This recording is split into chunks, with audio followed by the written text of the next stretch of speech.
ଆଜିର ପ୍ରସଙ୍ଗ ଜନଭାଗିଦାରୀପୂର୍ଣ୍ଣ ଅଭିଯାନ ହର୍ ଘର୍ ତିରଙ୍ଗା। ଆଲେଖ୍ୟ ମଳୟରଞ୍ଜନ ମିଶ୍ର। ଉପସ୍ଥାପନରେ ମୁଁ ସରିତା ସାହୁ। ହର୍ ଘର୍ ତିରଙ୍ଗା ଅଭିଯାନ ଦେଶବ୍ୟାପୀ ପାଳିତ ହୋଇଛି। ସଂସ୍କୃତି ମନ୍ତ୍ରଣାଳୟ ପକ୍ଷରୁ ଗତ 9 ତାରିଖରେ ଆରମ୍ଭ ହୋଇଥିବା ଏହି ଅଭିଯାନ ଆଜି ଉଦ୍ଯାପିତ ହୋଇଛି। ବିଶ୍ୱର ଏହି ସର୍ବବୃହତ ଜନଭାଗିଦାରୀପୂର୍ଣ୍ଣ ଅଭିଯାନ ଚଳିତ ଥର 5ମ ବର୍ଷ ପୂର୍ତ୍ତି ପାଳନ କରିଛି। ଜାତୀୟ ଗୀତ ବନ୍ଦେ ମାତରମ୍ର 150 ବର୍ଷ ପୂର୍ତ୍ତି ଉପଲକ୍ଷେ ଏହା ଉତ୍ସର୍ଗୀକୃତ ହୋଇଥିବାରୁ ଚଳିତ ଥର ଏହି ଅଭିଯାନ ବିଶେଷ ଗୁରୁତ୍ୱ ବହନ କରିଛି। ନାଗରିକଙ୍କୁ ଘରେ ଘରେ ତ୍ରିରଙ୍ଗା ଉଡ଼ାଇବା ସହ ବନ୍ଦେ ମାତରମ୍ର ସାମୂହିକ ଗାନ ପାଇଁ ଏହି ଅଭିଯାନ ପ୍ରୋତ୍ସାହନ ପ୍ରଦାନ କରିଛି। ଜାତୀୟ ପତାକା ରାଷ୍ଟ୍ରୀୟ ପ୍ରତୀକ ଭାବେ କାର୍ଯ୍ୟ କରିଥିବା ବେଳେ ବନ୍ଦେ ମାତରମ୍ ଜାତୀୟ ଚେତନାକୁ ପ୍ରତିଧ୍ୱନିତ କରିଛି। ଦେଶବ୍ୟାପୀ ବିଭିନ୍ନ କାର୍ଯ୍ୟକ୍ରମ ଅନୁଷ୍ଠିତ ହୋଇଛି।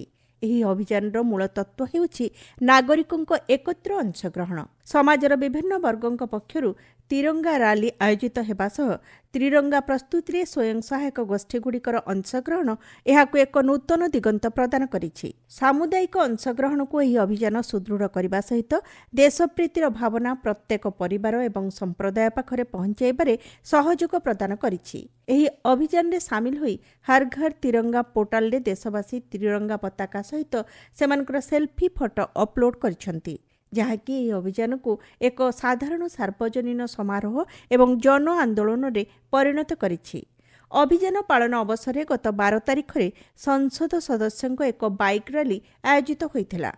ଉପରାଷ୍ଟ୍ରପତି ସିପି ରାଧାକ୍ରିଷ୍ଣନ ନୂଆଦିଲ୍ଲୀର ଭାରତ ମଣ୍ଡପମ୍ଠାରେ ପତାକା ଦେଖାଇ ଏହି ରାଲିର ଶୁଭାରମ୍ଭ କରିଥିଲେ। ଜାତୀୟ ଗର୍ବ, ଏକତା ଏବଂ ନାଗରିକଙ୍କ ଅଂଶଗ୍ରହଣ ବାର୍ତ୍ତା ବହନ କରି ଏହି ରାଲି ଦିଲ୍ଲୀର ମେଜର ଧ୍ୟାନଚାନ୍ଦ ଜାତୀୟ ଷ୍ଟାଡିୟମ ପର୍ଯ୍ୟନ୍ତ ଯାଇଥିଲା। ଗତ 8ରୁ 15 ତାରିଖ ପର୍ଯ୍ୟନ୍ତ ଦେଶବ୍ୟାପୀ ଧାରାବାହିକ ଭାବେ ସାମରିକ ଏବଂ ଅର୍ଦ୍ଧସାମରିକ ବ୍ୟାଣ୍ଡ ପ୍ରଦର୍ଶନୀ ଅନୁଷ୍ଠିତ ହୋଇଥିଲା।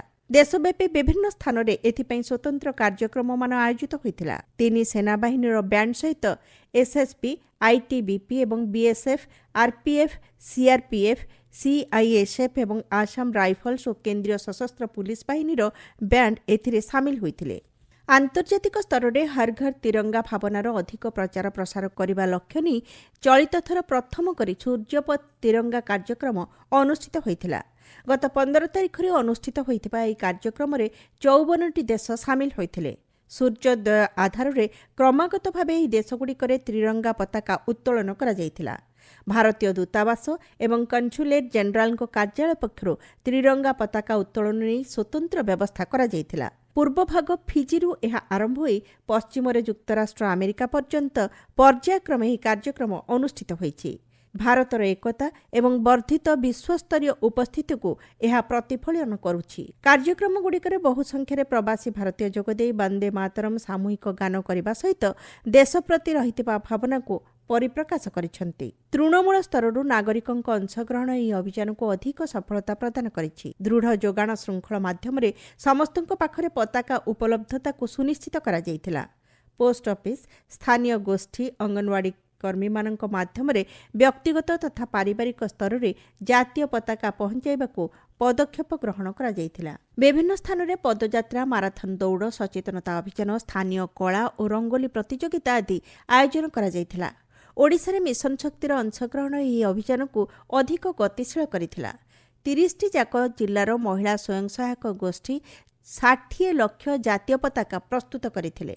ତୃଣମୂଳ ସ୍ତରରେ ଏହି ପଦକ୍ଷେପ ପାଖାପାଖି 16,000 ଗ୍ରାମୀଣ ମହିଳାଙ୍କୁ ଆର୍ଥିକ କ୍ଷେତ୍ରରେ ସଶକ୍ତ କରିଛି। ଓଡ଼ିଆ ଭାଷା, ସାହିତ୍ୟ ଓ ସଂସ୍କୃତି ବିଭାଗ ମାଧ୍ୟମରେ ସମନ୍ୱିତ ଆର୍ଥିକ ସହାୟତା ବାବଦରେ ପ୍ରତି ଜିଲ୍ଲା ପାଇଁ ପ୍ରାୟ 10 ଲକ୍ଷ ଟଙ୍କା ଲେଖାଏଁ ପ୍ରଦାନ କରାଯାଇଛି। ସେହିଭଳି ଉତ୍ତରପ୍ରଦେଶରେ ରାଜ୍ୟ ଗ୍ରାମୀଣ ଜୀବିକା ମିଶନ ଅଧୀନରେ 2 କୋଟି ତ୍ରିରଙ୍ଗା ପତାକା ପ୍ରସ୍ତୁତି ପାଇଁ 50,000ରୁ ଅଧିକ ମହିଳା ସ୍ୱୟଂ ସହାୟକ ଗୋଷ୍ଠୀ ସଦସ୍ୟ ସାମିଲ ହୋଇଥିଲେ। ପତାକା ଉତ୍ପାଦନ ସହ ବହୁଳ ପରିମାଣରେ ବିକ୍ରି ଜନଭାଗିଦାରିତାକୁ ପ୍ରତିଫଳନ କରିଛି। ହର୍ ଘର୍ ତିରଙ୍ଗା ଅଭିଯାନ ଦେଶ ପ୍ରତି ଭାବନା, ଏକତା ହର୍ ଘର୍ ତିରଙ୍ଗା ଅଭିଯାନ ଦେଶପ୍ରୀତି ଭାବନା, ଏକତା, ସାମ୍ପ୍ରଦାୟିକ ସହଯୋଗ ଏବଂ ସମନ୍ୱିତ କାର୍ଯ୍ୟକଳାପକୁ ପ୍ରତିଫଳନ କରିଛି।